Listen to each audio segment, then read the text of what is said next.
And welcome back from the break. It's still Prime Morning on Joy Prime. My name is Nigel, and it's time for Bits and Bytes and Pikey. That's what some of the kids call him. Is here. Hi, Cobness Pikey. Today we're doing a little bit about digital currency or cryptocurrency or digital currency. It's quite interesting. But before you say anything, I just want to wish Esther Akko of Insawam a happy birthday, and it's coming from Kwesi Hollywood. He says, God bless your new age with success, grace, wisdom, and much love. Enjoy your birthday to the fullest. Isn't that beautiful? Enjoy your day. God bless you.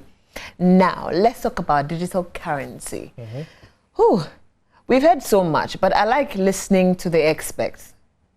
As an IT consultant, tell me, what is digital currency? Maybe we have it all wrong. Well, so you mentioned cryptocurrency, you mentioned digital currency. Yeah. Digital currency is basically when you take the money that we use and then you make it digital. As simple as that sounds, it's not so complicated, because as we sit here, a lot of people are still using digital currency. You use mobile money, you use some form of payments I do. with your phone. That is digital currency. Really? Yeah, you're not actually handing over physical cash to anyone. You're making a payment through a digital means, albeit backed by an actual physical currency or an actual, physical money. Yes, please. But you're not actually carrying the money to go make that purchase. So that's digital currency. If you're making a payment with your card, you're using a digital currency, a form of digital currency. Then there's cryptocurrency, which falls under digital currency, which is a different type of it. It's not the same as using your mobile money or your card to make a payment, or even some people make payments with their phone. Like my phone can make a payment, a contactless payment. I just have to tap it on a payment system or any POS that supports it, and I make a payment. And I don't trust that one. You see, that's the same thing. Remember when all these mobile money started, people didn't trust it because they couldn't see the money. Yes. But now people trust it. People are using it. And it's safer now because of the times in which we are in. That's exactly what it is, safety. That's what digital currency is coming to do. It's come to make things more, much more safer. Now think about it this way. There wouldn't have been a robbery at Kolebu had banks been using a digital currency to transfer large sums of money, right? So digital currency is basically that same money that we use, but in a digital form. And it's going to eliminate that whole printing of money, first of all. Really? Yeah, I mean, why would you print money if we're just going to move an ECD from one phone to a computer, from one computer to another? If two banks have to transfer huge amounts of money, they don't have to do it with actual money, being put in a van driven somewhere. All they have to do is move it on the computer from one point to the other. So it's going to get to a point where physical cash is going to be extinct. Yeah, pretty much. I mean, in the advent of COVID-19, we realized that physical currency, physical money could help in the spread of the disease, no? Yes. Now, COVID is just the tip of the iceberg. Who knows what other virus, touch wood, is going to come? That would mean that we don't have to... Touching that wood already. Exactly. So, and it's efficient. It's efficient. If you have to make a purchase online somewhere, you don't have to send them physical money. You use digital money, using digital currencies. And the thing is, in the background, that money still has to move, right? That physical money has to move. Now, the introduction of an actual digital currency means that the physical money does not have to move, because all they need to do is just calculate that asset and then move it digitally in simple terms. It's going to be more complicated than that. But it sounds a little bit complicated. Oh, think about it. It's like it's an email. I'm sending you money via email.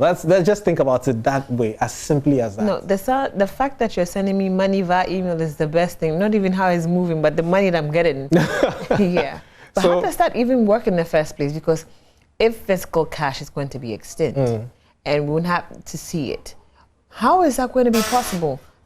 E-currency, it's a little bit more confusing than you're explaining. If we thought of money as just paper, that would make it easy. We've given that piece of paper value. Yes. Right? Looking at it, we see it, and then we think of it as something that is valuable. Yes. It's the same way. All we have to do is just apply that value to those bits and bytes, which is the electronic city or electronic currency or digital currency anyway. So it doesn't necessarily have to be physical for it to have value. The fact that you're thinking of it as it having value means that it's valuable. And the fact that we've all agreed that this thing should be worth 10 Ghana cedis. If I bring it to you and I wanted something worth 10 Ghana cedis, we'll be able to exchange it, right? Yes. Exactly. So the e-cedi or any digital currency, its value, it's only dependent on us having an agreement that this should hold this value. Now, how does e-currency, digital currency, cryptocurrency, whatever it is, how does it affect the economic growth of a country or a people? So I gave a first example about printing money, right? Yeah. It costs money to print money. Yes. And, you know, when you're doing transfers across and like, for instance, the whole dollar, pound, yuan, yen, all that exchange and all that, all these are impacted by the economy. People moving money here back and forth and all that. Now think about it this way. An economy is thriving when the people are using money, spending, earning, right? And the value of the money is growing.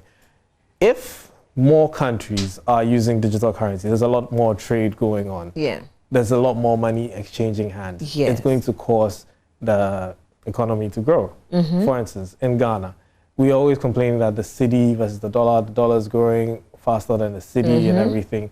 The cedi does not have value and all that. Yeah. If we put the cedi in a position where it could appreciate in value, in the sense that, for instance, it's become an e-cedi. People are trading with it and it's getting value.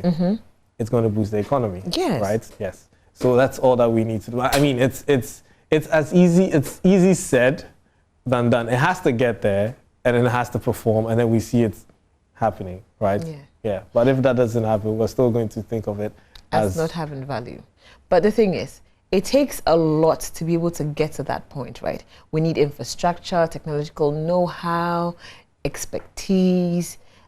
People need to be up to bar with whatever crypto situation is going to be. People need to be educated on it.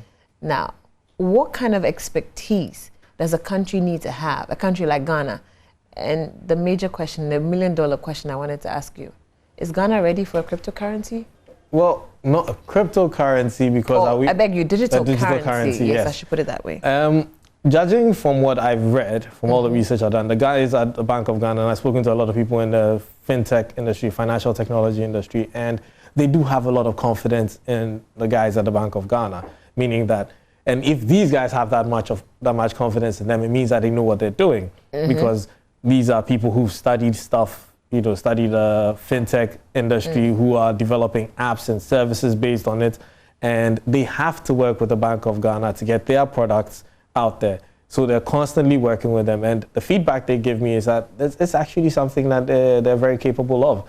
Yes. Now, adoption is what could make it or break it. But judging from already our experience with, like I said, mobile money, I think that adoption wouldn't be a thing to be afraid of because people are already confident in the mobile money system. Yes. So what's to say they won't be confident in a digital currency? You're sure about that? Oh, yeah. I mean, think about it this way. You don't have to haul a bag full of money. Oh, no. Those times it's also old and done. So it's secure. You're safe. You're not going to worry about someone putting a gun to your head to take that money. Nobody even knows. You walk into the bank, walk out, nobody knows that you went to withdraw or deposit millions of cedis. You might not even have to go there. You can do it from the comfort of your home as you're already doing with your phone. So, yeah. No, these days, since the introduction of the internet, there's been something called hackers. Oh, they're so good with everything, hacking into your bank accounts and everything. How secure are we going to be from hackers? Because sometimes you put up your your credit card information on a website because you're trying to purchase something. Somebody quickly zaps it, and before you know it, they've spent the money you have in your account and everything. How secure are we? How fully can we trust this and go like, okay, my small 200 Ghana cedis in my account is safe? So there's no security that's 100%. No. It's not realistic to think that any security is 100%. Even the security in your house is not 100%. It is. No, don't lie to yourself. That's the beginning of a fall, when you start to think that, oh, I'm so secure. No one actually believes that they're 100% secure. And in every system, there's definitely going to be a vulnerability, but as it evolves, it's patched. When Bitcoin became a thing, it was claimed to be very secure. Recently, we heard that there had been a $600 million crypto heist. Hey. And yeah, the hackers who stole it, well, they returned all that money. But still, you still stole it. That means how the defenses are so low. But the thing is, for something like that to happen, means that someone has broken into, discovered, or someone does a vulnerability somewhere. And that vulnerability was discovered and was patched. Okay. That's why in every system you have people who are penetration testers, who are testing to see if the system is safe. So they would try and hack it, and if they find a vulnerability, it's patched. But like I said, you cannot always know anything. It's like your own house. Do you know every single hole in your wall? You might think you do. Exactly. Until someone discovers it and then uses it against you, and then you realize, so this was there, then you patch it. Yes. Right? So you can't say that's 100% secure. Even actual money we're using right now, there's a vulnerability of moving it from point to point. Yes. There's a vulnerability of keeping it in your house and then there's a fire. Or it's in your safe and then maybe, robbers come in and they steal it or something. So hackers will always be there.